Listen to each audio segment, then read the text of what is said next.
टीकमगढ़ जिले में स्वतंत्रता संग्राम के अमर शहीद नारायण दास खरे के समाधि स्थल को लेकर सामने आए विवाद के बाद अब स्थिति साफ होती नजर आ रही है। बड़ागांव तहसील के ग्राम अंतौरा स्थित नरोसा नाला के पास शहीद स्थल को लेकर स्थानीय लोगों ने जिला प्रशासन को ज्ञापन सौंपकर समाधि स्थल का गरिमा से किसी भी तरह की छेड़छाड़ नहीं करने की मांग की थी।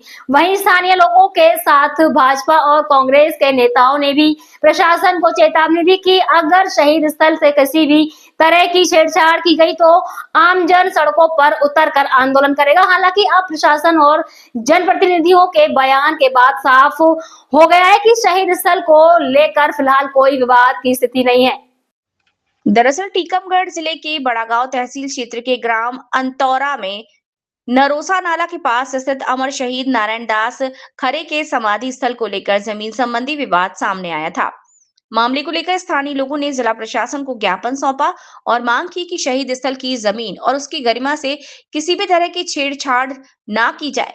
स्थानीय लोगों का कहना था कि अगर किसी व्यक्ति का जमीन पर स्वामित्व है तो शासन नियमानुसार मुआवजा देकर उसे किसी दूसरी जगह बसाए, लेकिन शहीद स्थल की भूमि से किसी भी तरह का समझौता नहीं किया जाना चाहिए। वहीं भाजपा और कांग्रेस के नेताओं ने भी स्पष्ट किया कि ये किसी राजनीतिक दल का मुद्दा नहीं, बल्कि जिले के गौरव और शहीद की विरासत से जुड़ा विषय है। भाजपा के पूर्व विधायक के श्रीवास्तव ने बताया कि वर्षों से करीब 10 एकड़ जमीन सरकार की ओर से अमर शहीद नारायण दास खरे के नाम दर्ज है।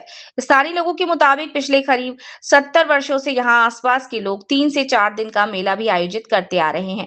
के श्रीवास्तव ने कहा कि नारायण दास खरे जिले के शुरुआती अमर शहीदों में से एक हैं और समाधि स्थल की जमीन का 1 इंच हिस्सा भी कम नहीं होने दिया जाएगा। उन्होंने कहा कि इस मुद्दे पर सभी राजनीतिक दल एक मत हैं और इसे लेकर अब किसी तरह का भ्रम नहीं रहना चाहिए। वहीं पूरे मामले को लेकर टीकमगढ़ कलेक्टर विवेक श्रोतीय ने स्थिति को स्पष्ट किया। कलेक्टर के मुताबिक एक पक्ष की ओर से जमीन के सीमांकन को लेकर राजस्व प्रकरण प्रस्तुत किया गया था। सीमांकन के दौरान जो जमीन सामने आई वो उसी बाउंड्री के अंदर पाई गई जहां अमर शहीद नारायण दास खरे की प्रतिमा स्थापित है। कलेक्टर ने कहा कि ये राजस्व संबंधी मामला था, लेकिन जिले की गौरवशाली धरोहर और शहीदों से जुड़े स्थलों को प्रशासन सर्वोच्च प्राथमिकता देता है।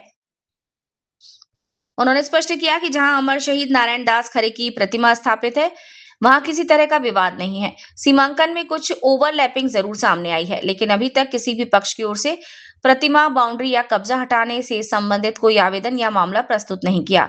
कलेक्टर ने साफ कहा है कि जिले की ऐतिहासिक और गौरवशाली धरोहरों की रक्षा करना प्रशासन की जिम्मेदारी है। फिलहाल प्रशासन के स्पष्टीकरण के बाद अमर शहीद नारायण दास खरे के समाधि स्थल को लेकर विवाद की स्थिति समाप्त होती नजर आ रही है। कल से ये विषय आया है, शेर बुंदेलखंड अमर सिंह नारायण दास खरे की प्रतिमा स्थली, शहादत स्थली के बारे में अभिषेक यादव के नाम से वहाँ कोई तरमीम या कोई नाम जो हुआ है, इसके बाद ये विषय चर्चा में आया। मुझे लगता है कि इतने वर्षों से वो जगह 10 एकड़ सरकार की तरफ से अमर सिंह नारायण दास खरे जी के नाम से आरक्षित है, दर्ज है, जिस पर लगभग 70-75 सालों से वहाँ के आसपास के 15-25 गांव के लोग, बड़ा गांव सहित वहाँ 3 दिन का 4 दिन का मेला लगाते हैं। कोई शासन की मदद जिसमें नहीं मिलती है, उसके बाद भी वहाँ के लोगों की आस्था का केंद्र एक है। जिले का सबसे पहला बलिदान अमर सिंह नारायण दास खरे जी का है। तो मुझे लगता है कि मेरे विधायक रहते हुए भी वहाँ मैंने काम कराया, तो खतरा नक्शा। श्री नारायण दास जी खरे जो हमारे अमर शहीद हैं और गौरव हैं टीकमगढ़ जिले के लिए, उनकी एक प्रतिमा बड़ागांव तहसील में लगी हुई है, एक नदी के किनारे पर। उसको लेकर कुछ सीमांकन का एक प्रकरण एक पक्ष द्वारा लगाया गया था और सीमांकन में जो जमीन निकली है वो उस बाउंड्री के अंदर है, जिसके अंदर उस परिसर में जहाँ पर उनकी श्री खरे जी की प्रतिमा लगी हुई है। चूँकि ये एक राजस्व का मामला था, मैं सबसे पहले तो ये स्पष्ट कर देना चाहता हूँ कि हमारे ज़िले में जो भी हमारे गौरव हैं, जो भी हमारी धरोहर हैं, उनको सर्वोच्च प्राथमिकता में लेकर ही हम लोग काम करते हैं। जो भी विवाद है, वहाँ जहाँ पर स्टैचू लगी हुई है उस स्थान को लेकर कहीं पर कोई विवाद भी नहीं है। और इसमें जो सीमांकन हुआ है उसमें कुछ ओवरलैपिंग पाई गई है, जहाँ पर जो बाउंड्री वॉल है वो उसके अंदर एक पक्ष का कहना है कि उनका है और उसी से लगी हुई कि उनने केवल एक दरखास्त के ऊपर न उसके नियम देखे, न कानून देखे, न स्वतंत्र संग्राम सेनानी की जमीन के स्थल देखे। पहले इन्हें उन पटवाई से ये कहना चाहिए कि स्थिति से हमें अवगत करा दो, उसके बाद हम आगे बढ़ेंगे।